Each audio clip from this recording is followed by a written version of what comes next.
A veteran Georgia lawmaker has abruptly resigned after the 11 Alive investigators found him discussing bills with lobbyists behind closed doors. Chief Investigator Brendan Keefe was thrown out of the ALEC meeting in Savannah, which was funded by corporate donations. And now the group ALEC is reacting to our story tonight.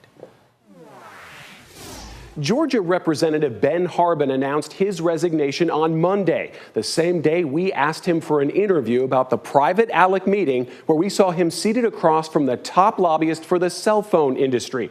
Harbin won't tell us why he's leaving in the middle of his term after 2 decades in the legislature, but he told an Augusta newspaper he's leaving to become a lobbyist.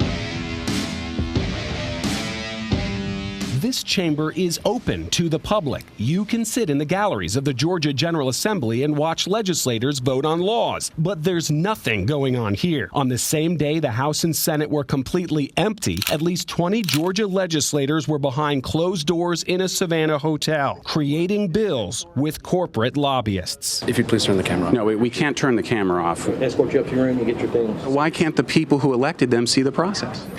This is a private meeting. Right, ask you to leave. All right, I'm a guest of the hotel, not sir. Not for long. Not for long. The sheriff's deputies who kicked our cameras out weren't working for Chatham County. They were paid directly by the American Legislative Exchange Council, or ALEC. These police officers are operating on behalf of a private organization in order to prohibit the public from seeing laws that are going to affect all of us. Brendan Fischer is chief counsel for the Center for Media and Democracy. Legislators are attending ALEC meetings on the corporate dime. They're being flown to fancy resorts, having their hotel rooms paid for, their flights paid for, their meals paid for, their entertainment paid for by the exact same interests that benefit from the introduction and passage of ALEC model legislation. If you want to pass a national law, you come here, the nation's capital. But everyone's watching.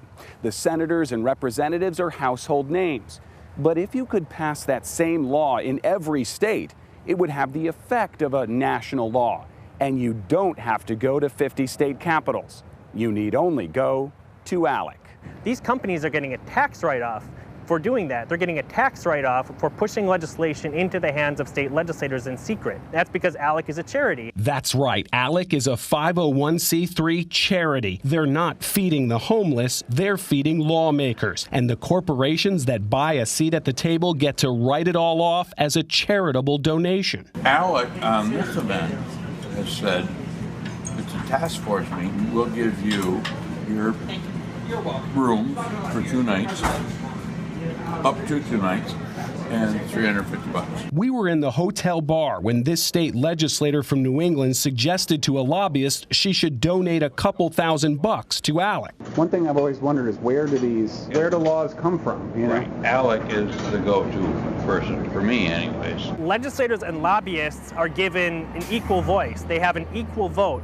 Both the legislators and lobbyists vote as equals on the adoption of ALEC model legislation. ALEC won't talk with us at all. Can we do an interview with you? Actually, no. We were in Washington twice, but multiple requests for interviews were ignored. See, the reason we're here is Georgia lawmakers are meeting here to discuss laws. ALEC hired these police officers, uniformed please, paying them more than $400 each the day they kicked us out. And remember, the corporations that donated that money got a tax write-off. If we have to pay, we'll pay. If we have to, I know, but if we have to pay to be in the room, we'll pay to be in the room just like the other corporations. Yes, you could offer. If they turn you down, they have the right to refuse. Okay. ALEC sent us a statement saying our operation is not only accepted, but commonplace in the state policy arena.